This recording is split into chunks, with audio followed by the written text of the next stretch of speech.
the tools we have. Hello, greetings.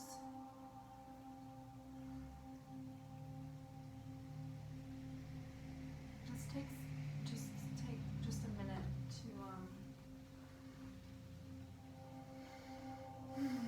open to this and to ground this energy for this healing circle.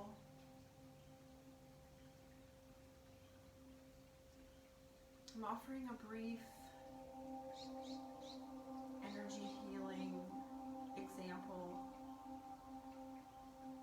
that I have found in my practice to be especially helpful for middle school, preteen, teenager.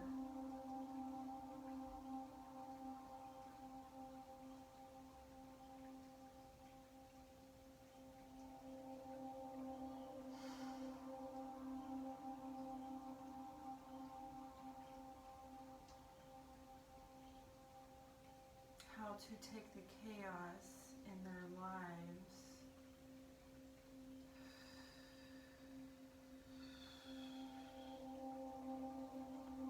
and transmute. Okay, so this is my patient.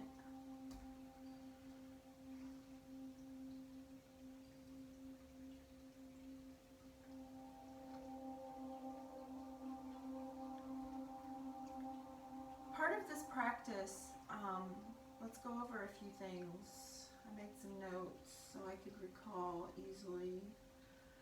Social media. Yes.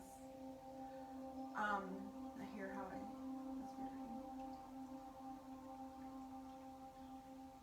So social media, each of those apps that we have, I'm looking for my phone, there you are. Each of our apps is a channel, a portal, if you will. So,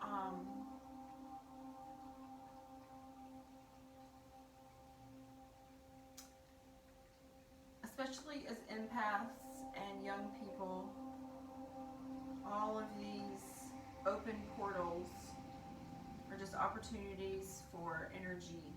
So, cleanse through those. Marie Kondo, your apps as well as your house. So that's one example of how to help. Oh, that could be power struggles with children. Okay, that's another example. How to present things as information and not power struggle with your kids. That was one of the things I found with my little, was just that if I calmly explained to him that I'm not his enemy, I'm on his team. I just happen to have a little bit more info and a wider perspective at this point in our lives. And that would really open space for discussion and relax that power struggle, rebellion energy.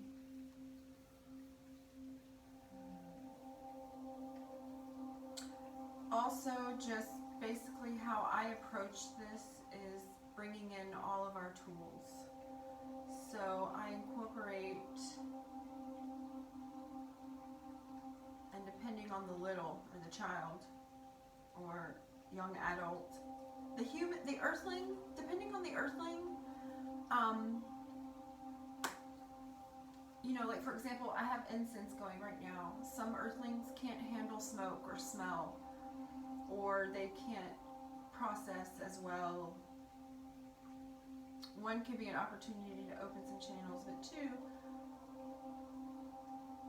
relaxing our nervous system is the intention for right now. So opening channels, and you know, that's a side note. That's a sidebar for later. We'll get into that later. Also, before beginning my approach example, something to really consider, one for yourself. This is something for yourself as well, as a caregiver, to self-care, self-love, practice all these tools. healing your internal self-talk, because a lot of our littles today are exceptionally telepathic. So if you yourself are stewing in a negative self-talk, really don't put your hands on anyone else ever until you begin that process. And when you recognize that you've integrated the process of a healthy self-talk, then you can hug people more.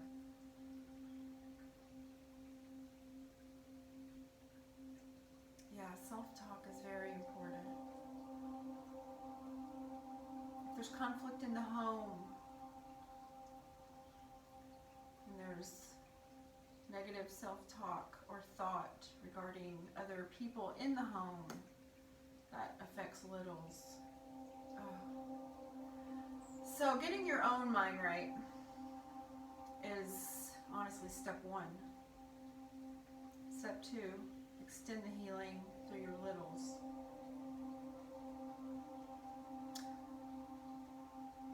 Each evening before bed, this is something I would do for my little.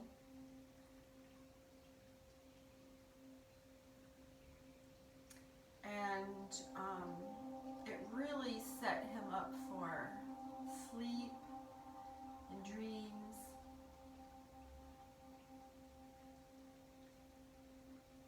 And a self-care practice that I can recognize today into his young adulthood. And he accepts male representative gender pronouns. So, if obviously this is something you can pull different elements from and create your own practice for yourself and your family and your own little, one of my steps after dinner, after screen time, we would have a relaxing spa bath. Essential oils, our salts, everything, really kind of cleanse the day. And then at some point, either before bath or after bath, I would really try to get in at least 3 sun salutations with Carter, my little. And however, yoga or just stretching, because it's also helpful for basketball example.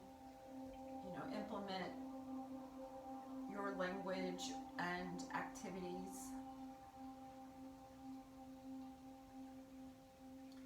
So we would have a relaxing spa bath.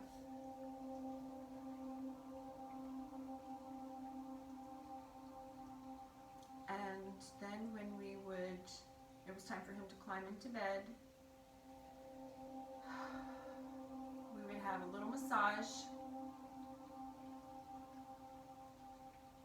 Reiki and energy healing, and then a little guided meditation.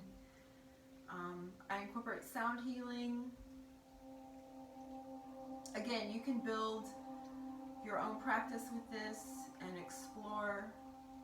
I have a singing bowl, but you can work with tuning forks, build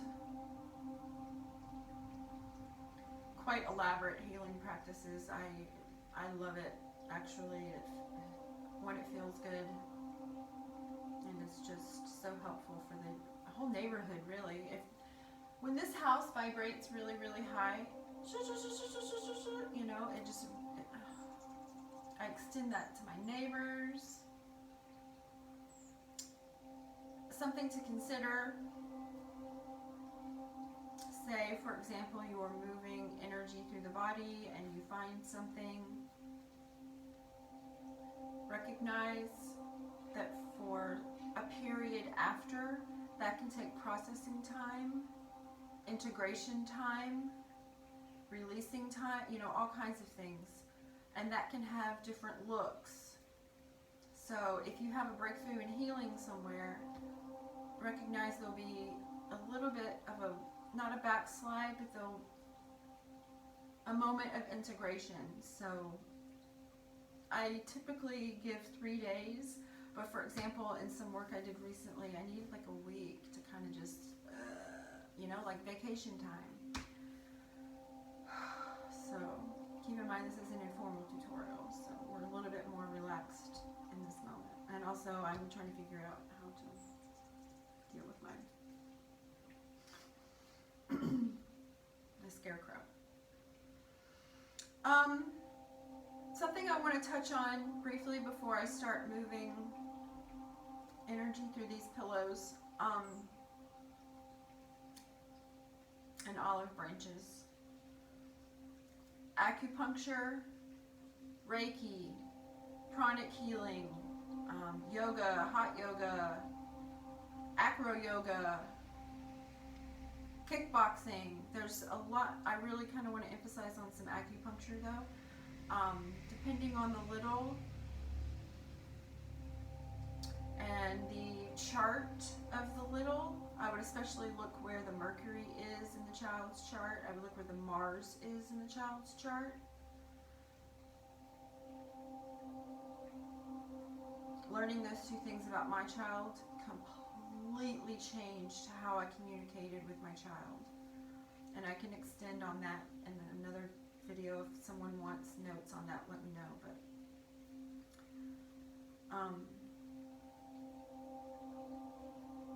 I want to touch on the acupuncture just for a moment because I recognized once within myself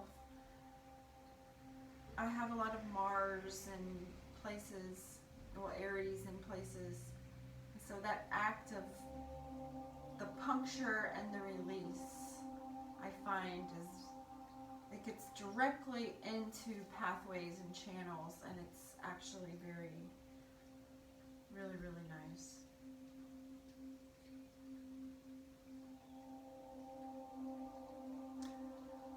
So, for the little, they've climbed into bed, Shavasana, which is, you know, really laid out. It's not quite like corpse pose, but it's almost like, you know, like a dead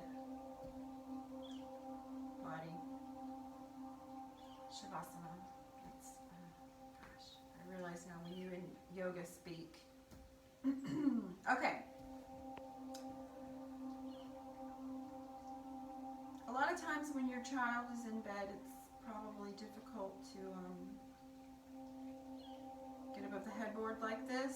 So for this example, say we are on a yoga mat in your living room. You can implement this in a bedroom.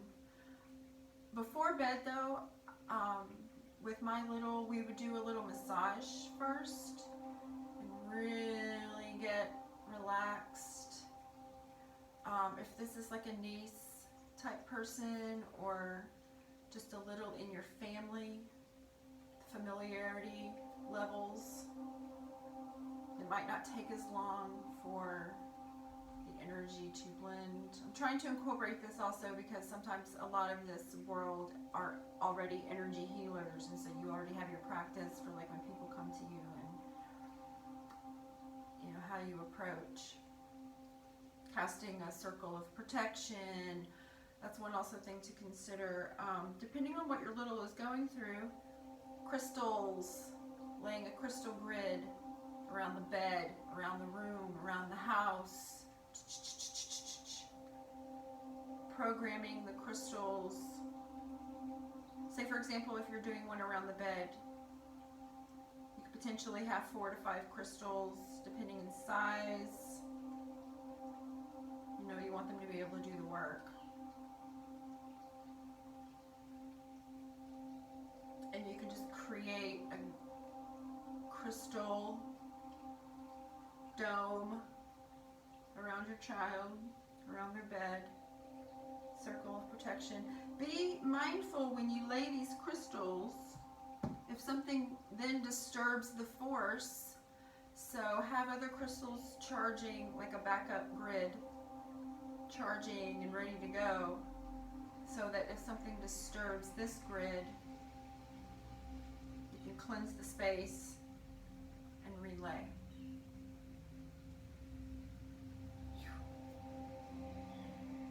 If you've ever collapsed, I feel like I might be jumping all over the places for some in practice, but these are all topics we can touch on in this healing circle.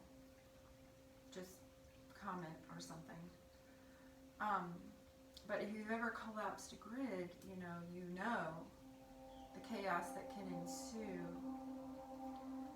So have your crystals ready. Gosh, if you're not in this world, I bet this is bizarre. Okay. Physics and meta. I mean, it's Earth school, you know? Okay, so your little, or your familiar little, cast your circle of protection, ground your energy, your safety protocols, calling in your ancestors, goddess support. This can actually affect everybody in the whole house. Be mindful if you have a colonized male living in your home, they will most likely react even to the vibration. I have witnessed so many colonized, especially males, react to me just sitting and doing energy work in other rooms. It's, oh my God, it's incredible. Oh my gosh, it's incredible. So, security, security, security, safety protocols, safety protocols. Be mindful that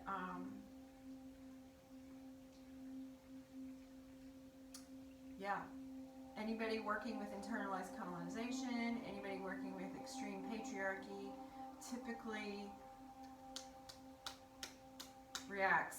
So just, gosh, I want to just be exceptionally mindful, especially with domestic violence rates.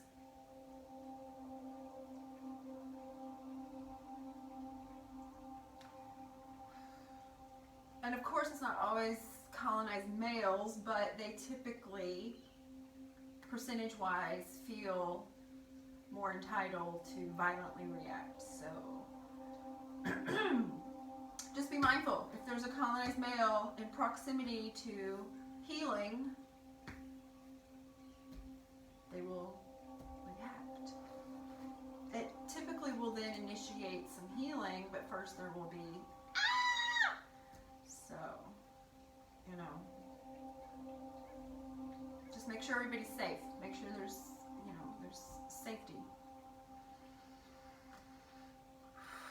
Hide sharp objects. Oh my gosh. The world we're living in. But, yeah. Okay, so creating a healthy environment for a little and how to process the energy. A lot of the things they're feeling is, you know, the global conflict and especially climate chaos and Mother Earth being under attack. I mean, let's just face facts. If you can recall being 12 to 17 especially. Oh, gosh.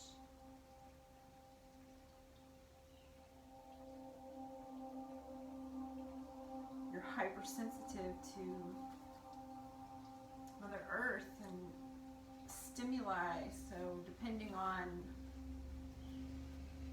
even, you know, oh, this is especially great for anyone on the autistic spectrum. Seriously. I Reiki'd a bus once because there was an autistic classroom in training, and it was incredibly overstimulating for especially one student who was self-harming and trying to explain to the teacher, who was only in the 3D world. She was just not receptive. So it was actually easier for me to Reiki the entire bus and get it into a chill vibe. Within minutes, we were able to get an entire bus of adults so zen, they just fell silent. And then that child was able to then just kind of sit instead of, oh gosh. So in moving that much energy, I astral projected, and so that's another time you have to be really safe, because if you lose consciousness in a public space, which I didn't lose consciousness, but I recognized I was astral projecting in a public space, and so that was kind of wow. But yeah, you have to be safe. Doing this work, you have to be really safe. And this offering healing and energy healing to others can kind of initiate and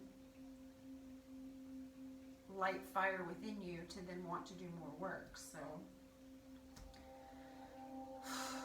all of this safety information to say,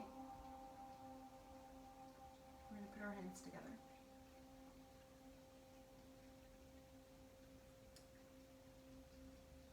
When offering healing, I sometimes work through my 2 fingers here. Sometimes I'll just move energy through my third eye.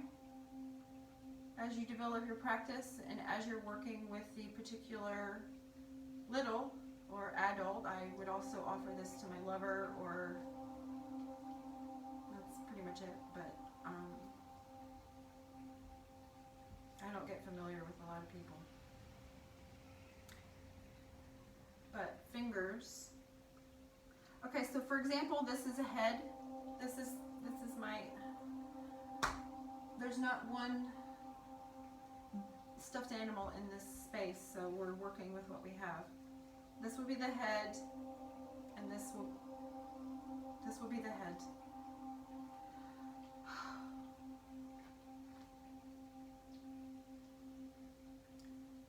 So if you can,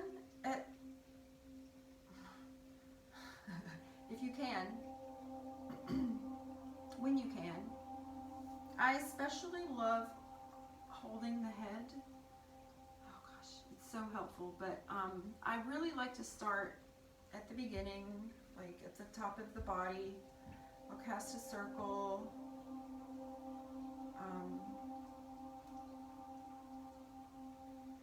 If you're above the person like this, gosh, my practice can last a couple of hours. So most people don't have time for this, for their, but not rushing is also important. But you can get as deep into it as you want, or as you feel. Hold on, give me just some time here. It's actually,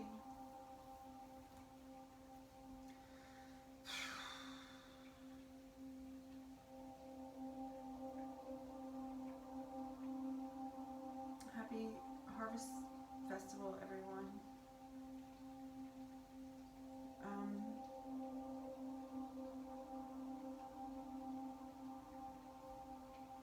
So I put my hands and I pray a lot, get into a lot of gratitude, get into a lot of love. When it's your child, it's actually, you want the best for your little, and all the littles connected to your orchard.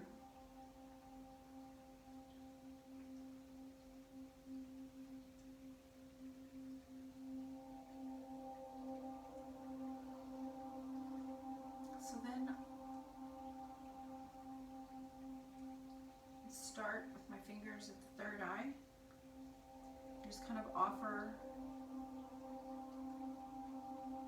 and really what I'm doing with this is I'm setting the rhythm with Carter and I, and reestablishing, my little's name is Carter. I will reestablish our rhythm through my heartbeat. If this is your own little, it's easier. If it's a sibling little, relative person, the connection can be different. But when it's your own little, this meant birth, but whatever, you don't necessarily have to birth your little, but you know what I mean? Like when the heartbeat,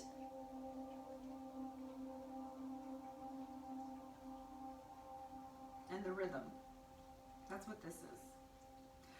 I will be redoing this video because I'm learning from this as well.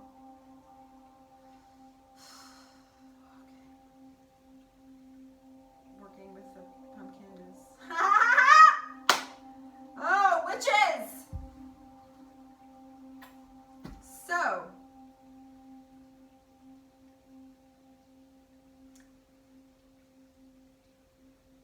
ears.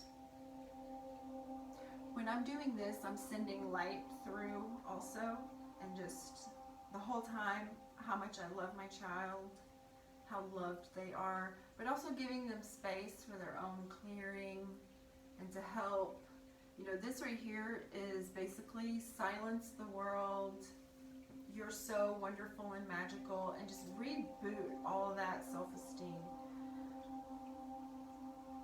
But first we have to release some things, so we kind of just want to establish a solid I love you.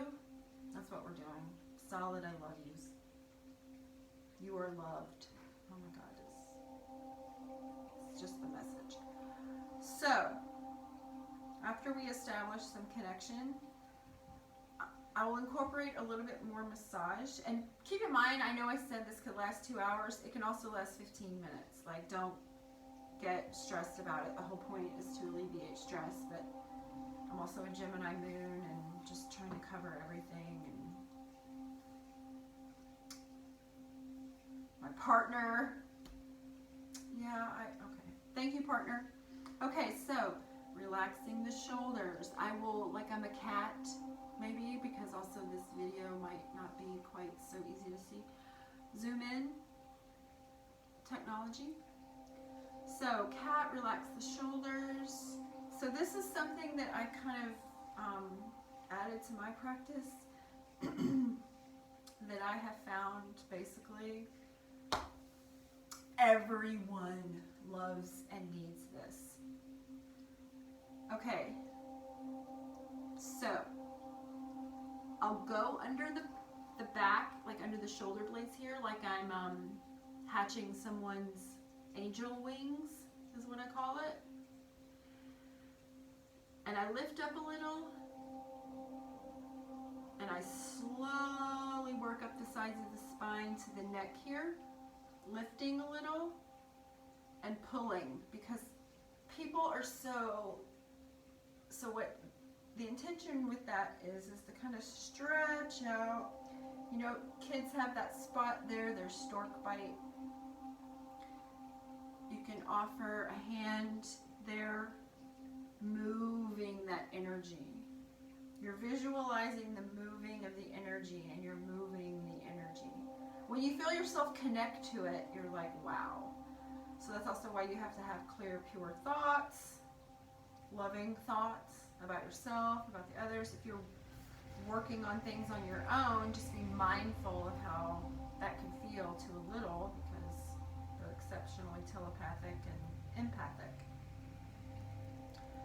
So,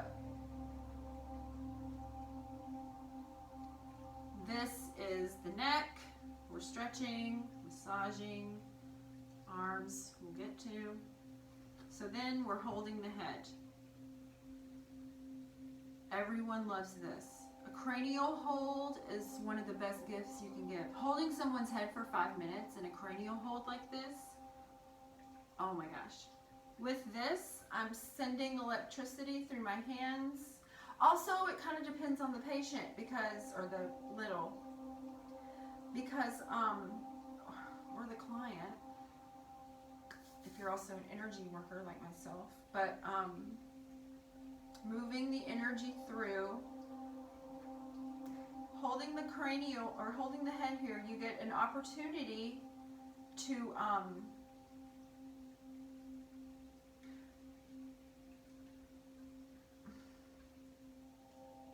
how to say this, pathways in the brain, unhealthy pathways,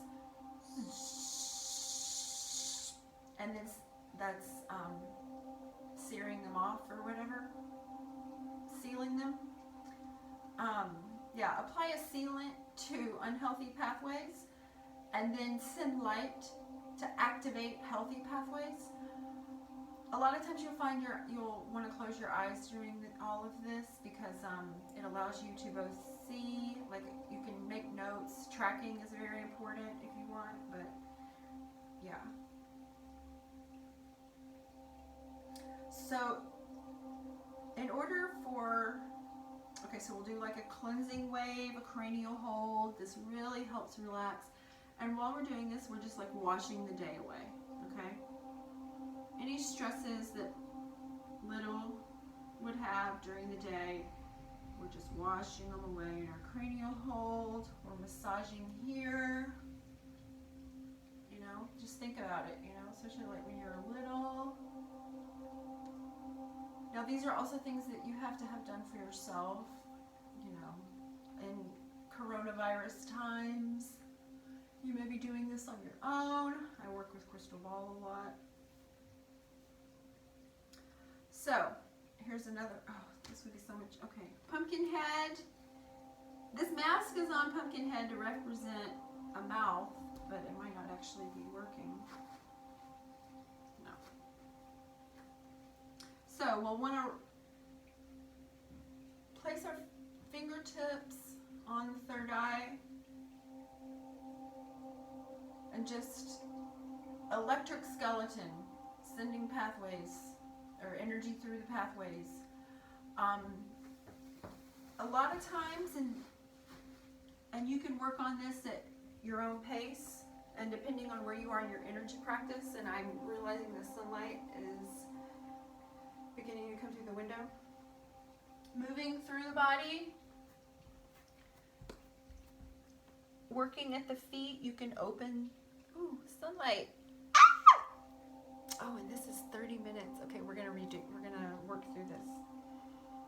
Moving through the body, you can open like the feet chakras. Another thing I would do with Carter after the cranial, this is why this can take 2 hours, but after the cranial hold, coming to the feet, and I don't want to block the view, but I would or will kind of just stretch his legs, lift his legs, shake a little, and really help him get into his body and feeling through his body, checking in with him. If this is not a before bedtime energy practice, you know, we'll work through it in different ways, noting different things, discussing afterwards. But if it is a before bedtime, working around sound healing to help get into a coma state, which is my way of saying just really relaxed, so he wants to sleep through the night. And then part of my practice with my little would be a little bit of a guided meditation, and then we would set him up for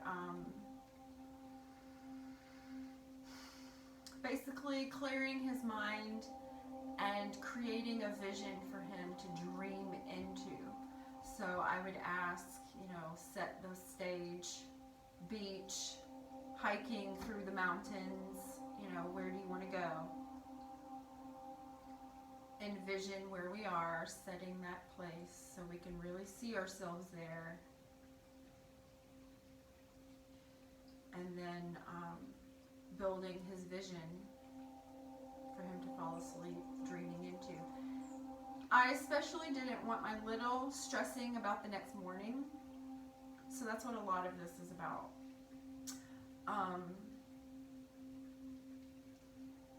You can offer an energy healing at any point throughout the day, setting a nice crystal bath, yoga,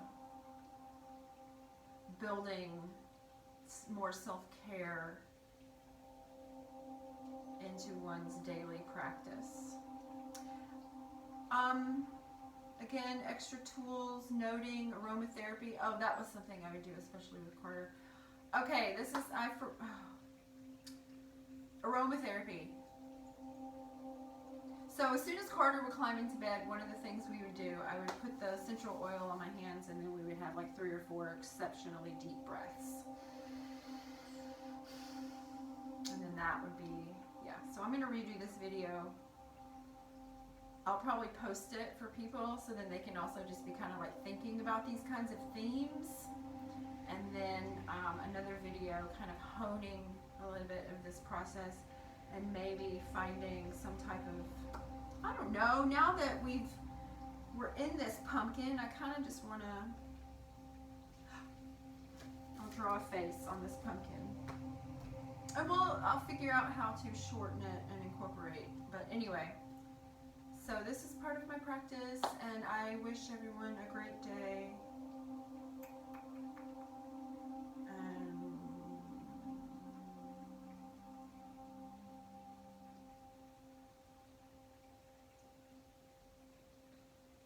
Okay, I think that's it.